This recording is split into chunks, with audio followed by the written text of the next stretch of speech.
You want me to put that on my todger?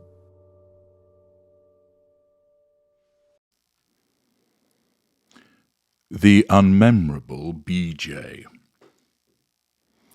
Now you might think to yourself,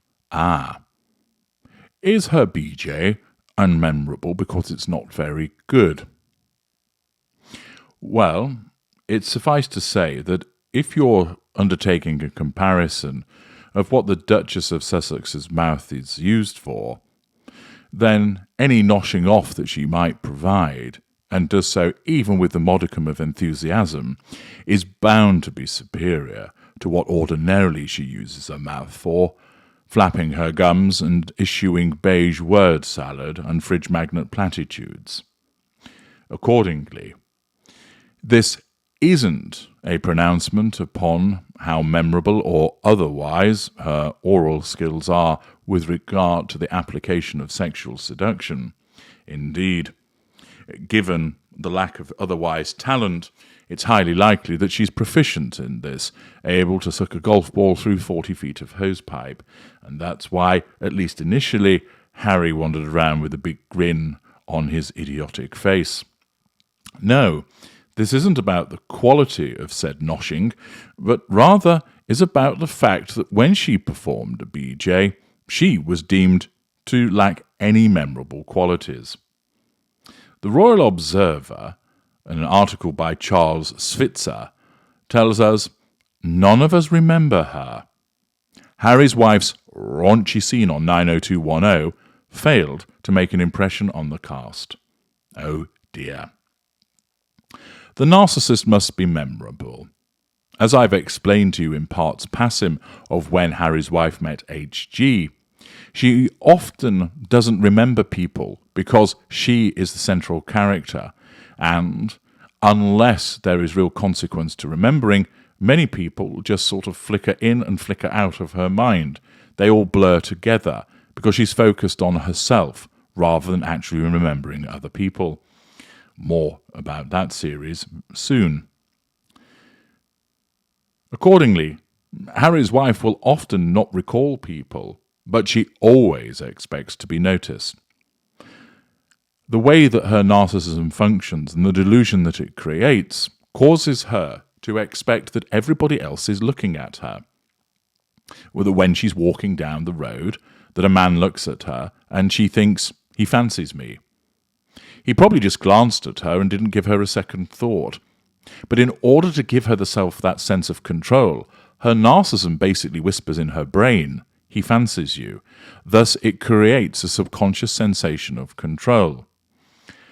She believes that everybody is observing her.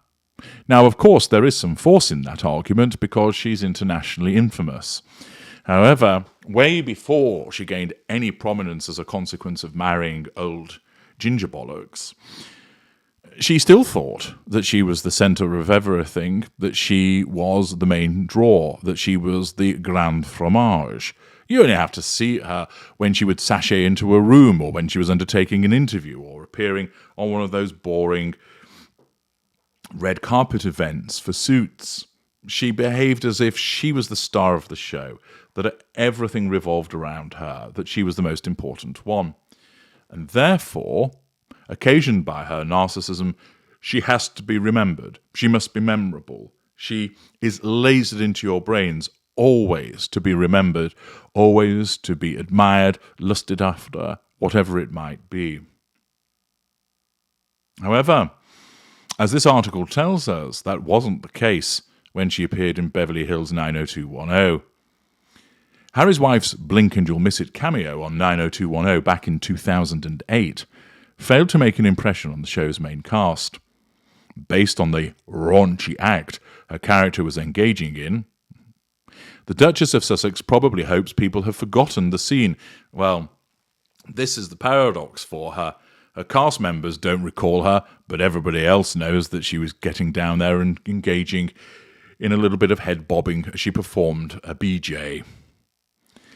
I don't think any of us really remember at all. It was such a blip on our radar, Sinead Grimes Beach, who played Annie Wilson, revealed on a podcast when asked about Harry's wife. Ooh, burn.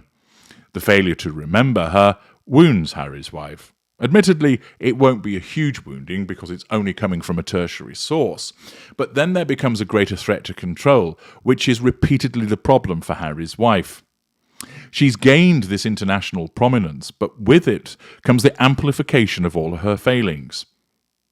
And each and every time she fucks up, and she does so with repeated regularity, the consequence of that is that she ends up having her failings, those threats to control, amplified, and therefore they become more problematic.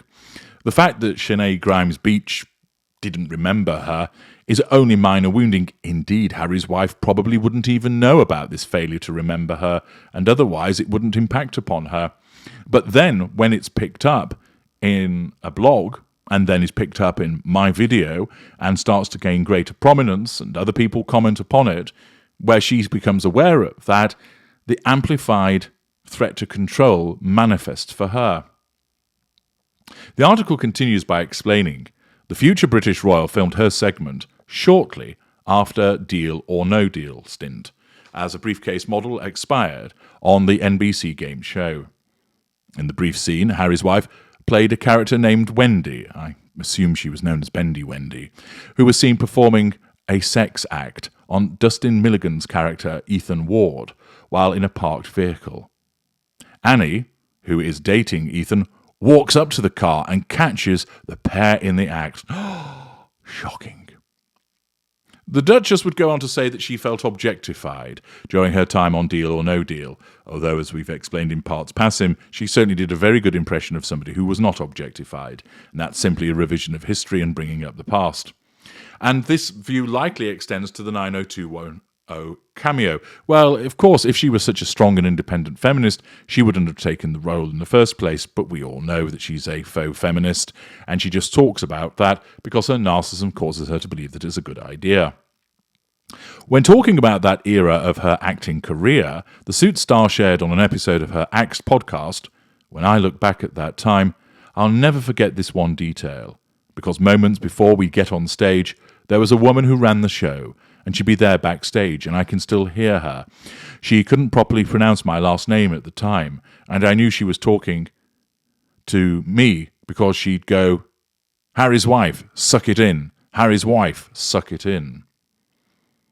Harry's wife would go on to feature in several steamy scenes as Rachel Zane, again demonstrating her credentials as an independent, strong feminist who, of course, wants to empower young women by suggesting to them that the way that you get ahead in life is to show off your bra, shake your ass, and basically flirt with men.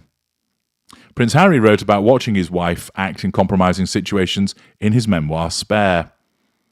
"I'd witnessed her and a castmate mauling each other in some sort of office or conference room. To be honest, I got a bit of a boner, and since I wasn't actually doing anything because I didn't have to open the local Lidl until 4 p.m, I decided to get out little Harry and shake hands with the unemployed," the prince wrote in his best-selling book.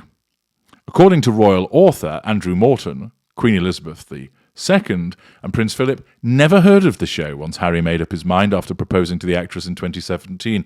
Now, that isn't a suggestion that they would be out of touch. Very few people had heard of the show. Accordingly, he made a specially edited video of his future fiancée's best scenes as Rachel Zane, with the saucy scenes edited out. That wouldn't have lasted long. Her best scenes, what was that, about 5 seconds worth of footage? He showed it to the Queen and Prince Philip, Morton told an old outlet, before adding Prince Philip was heard to say, "You idiot boy," and the Queen saying, "One does not approve." But it appears that it didn't do any good, because the ginger dimwit decided that the blowjob actress was indeed for him.